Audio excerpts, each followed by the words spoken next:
Joe was a very tough act to follow. I wanted to start off with a story. So a little boy named Sultan, who should be coming up in a second, is a Syrian boy. And the war in Syria started in 2011. In 2012, Sultan's village came under attack.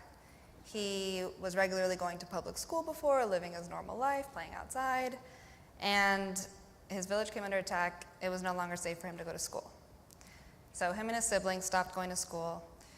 They couldn't really leave the house, couldn't really play outside, couldn't really see their friends, and their parents tried to endure this for months because who wants to leave their home? And then they realized that in order for their children to ever have a chance at a future, they had to try leaving.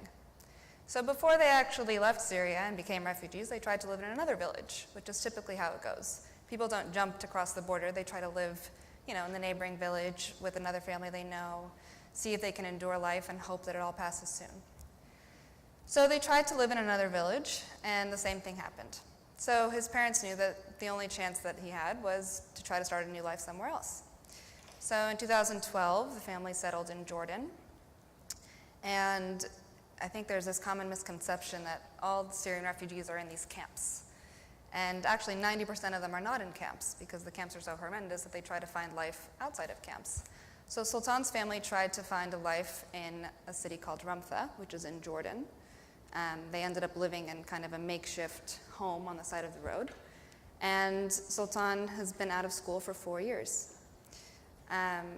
There are 4.9 million Syrian refugees. And of those, 700,000 children are like Sultan, who have not been in school. And I know that there are numbers thrown around all the time, so I just want to pause for a second and think of how big 700,000 children living in countries where they're trying to start a new life are not going to school, and what that means for them. And they've experienced trauma, they've watched friends, family die, they have lost their homes, they've tried to start somewhere else. So there is a need for routine and regularity that they're not really getting. So fast forward, I'm going to put Sultan on hold for a second. Why are children not going to school? When they go to these countries, the majority of Syrian refugees are in Jordan, Lebanon, Turkey, Iraq, the neighboring countries around Syria, and they're allowed to go to school. The public schools are open to them. Why are they not going?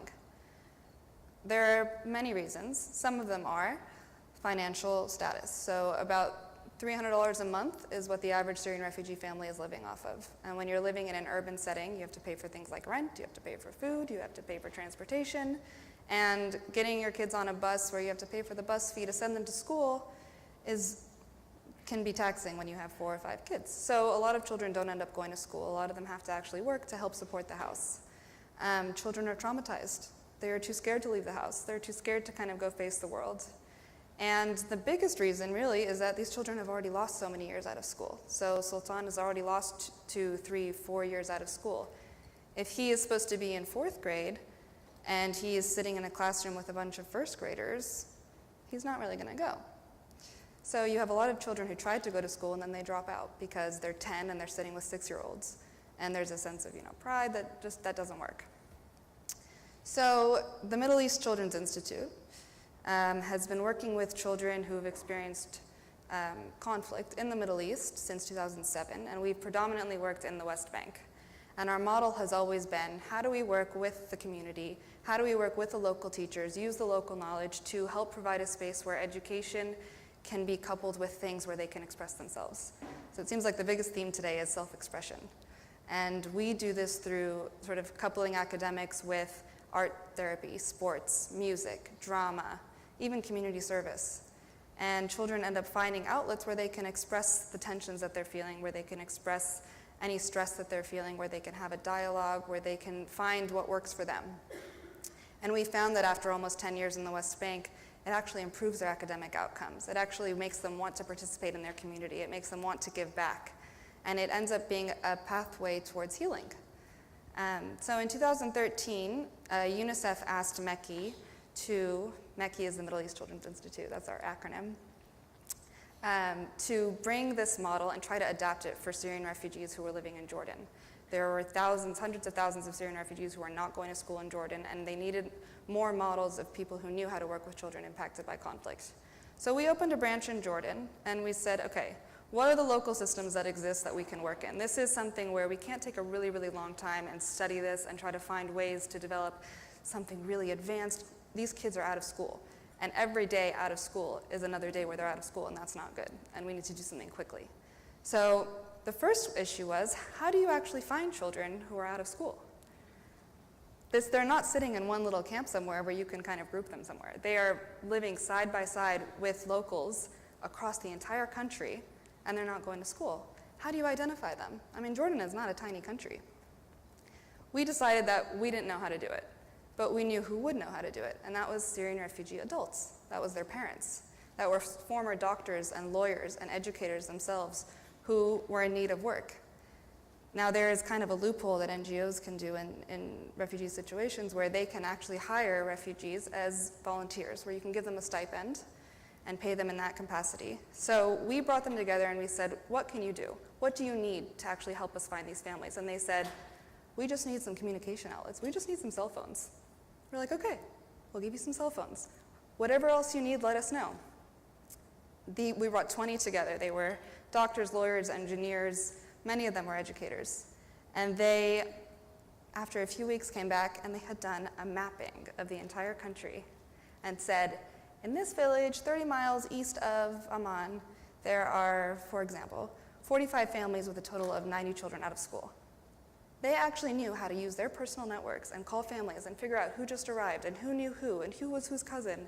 And they actually did this entire mapping on their own. From there, they went door to door to each of these families. And these are people who are so invested in their children's education, so much wanting their children to go to school. They went door to door and said to them, there is a program that MECI is doing to help your children catch up. We know that your children have been out of school for a long time. There is the opportunity for them to go back to school. Send them to this program. It'll help them catch up. So that was the first step, finding the children. The second step was, so once we found the children, where are we going to educate them? We don't have time to build schools. We don't have time to actually go through the permitting and find the locations and all of that. So we formed a really great relationship with the local Ministry of Education. And we said to them, we want to prepare students to contribute to your classrooms so that when they go to public school, they are ready and strong students. They are ready to contribute. They are ready to be active with Jordanian students. And they said, okay, use our public schools. After hours, you can use our public schools. So we are actually the only NGO in Jordan that has access to use existing school spaces. So after hours, when the normal public school kids go home, we bus in all of the out-of-school children, and they're sitting at desks, they're sitting in structured environments, they have chalkboards are already there, desks are already there, materials are already there, and they know what it's like to go to school. So we're actually preparing them to be able to go to school when they've caught up, and they know where they're going. They're ready. The next step was, okay, now we have to develop a curriculum for children so that they are kind of, they understand what the public school curriculum is going to be when they catch up, and it's something where they can also express themselves along the way. How can we integrate art? How can we integrate movement? How can we integrate things where they can process their emotions so that they can actually retain information and learn? So we decided also that the best people to turn to were public school teachers. Help us design a curriculum where we can prepare these kids to know what they're going to when they go to public school. So we have about 120 Jordanian certified public school teachers have come on our staff. They go through additional training on how to work with children who have trauma, and they have helped us develop a curriculum that is not by age, but it's by learning level. So you have children who will be placed by, they might be able to read a little bit and write a little bit. They might be able to read a little more and write a little more. We test them on English, math, Arabic, and science, and we try to group them based on learning level and have them transition through. So we monitor them along the way, and if a child who should be in 4th grade is now in 1st grade, I'm just going to use that example, we help track them so that they can actually get to 4th grade. So these teachers are trained to be able to do that, and they're trained to be able to tell them, this is what a classroom's going to look like when you go to public school. This is the kind of thing you're going to learn when you're with your peers who are your age and who are at your appropriate level. And the fourth thing is that we really wanted to be able to give back to the communities where we were working. We didn't want to just serve Syrian refugee children. We also wanted to serve the Jordanian children who are so generously hosting them. So how do we do that? They're all in school, but we're dealing with children who are out of school. So we decided to try to customize our curriculum so that it could also be a form of after-school remedial support. So 30% of the children that come to our program are actually Jordanian. So they'll go to public school in the morning, stay on after school. All the Syrian out-of-school kids will come onto the campus. The Jordanian kids and the Syrian kids have a place to interact, and they have a place to get to know each other, and they have a place to build relationships, and they have a place to play together. And we found that it's really eased a lot of community tensions that have happened. When we do community events, Syrians and Jordanian families come together and they get to know each other. They have movie nights, they have game nights, they have places where they can actually interact, and they're not the other. They're not the people that are coming and crowding their schools, they are their neighbors. And so it's really changed the dynamic, but it's because we had to work with the local community. I think oftentimes think that this sort of copy and paste model might work when we work with our systems here, but we realized that after working there for so long, they really know what they're doing. They know how to form relationships. Jordan, for example, has experienced refugees for a long time. They've had refugees come into their country since the 50s. So we really wanted to empower them and work with them. So all of our staff are local. They all are so invested in their future. We have been now working since 2014, really ramped up. We've educated 3,300 children, and 90% of them caught up on the years that they missed, and were able to transition into public school. And so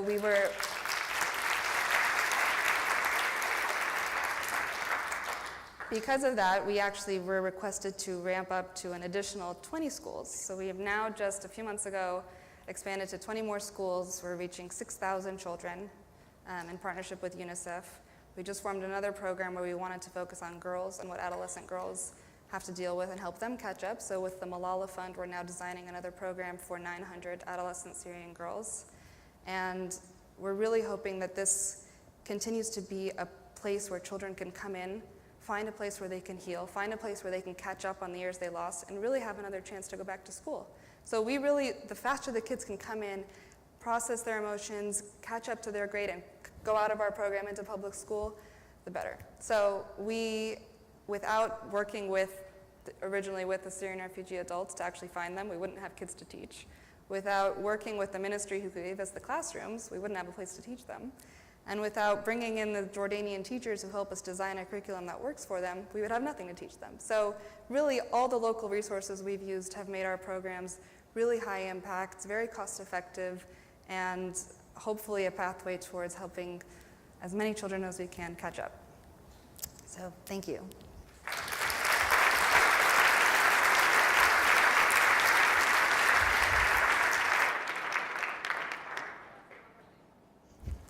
Hello? So I wanted to finish Sultan's story. I'm sorry, I forgot about that. So one of our Syrian outreach workers found Sultan and his family. And Sultan ended up coming to our program. And when he first came, he actually didn't speak for a couple months. And he didn't participate at all. And one of our teachers kept working with him and kept working with him and kept having individual sessions with him. And eventually he has become one of our brightest students. He is super active in the program. He actually tutors his younger brother, and who's also in our program. His parents have said his whole demeanor has changed. He now plays at home and actually participates at home and is a completely different child. So it really just goes to show that bringing outlets for them to express themselves while learning really has a high impact. So I just wanted to finish this story. Now I'm done.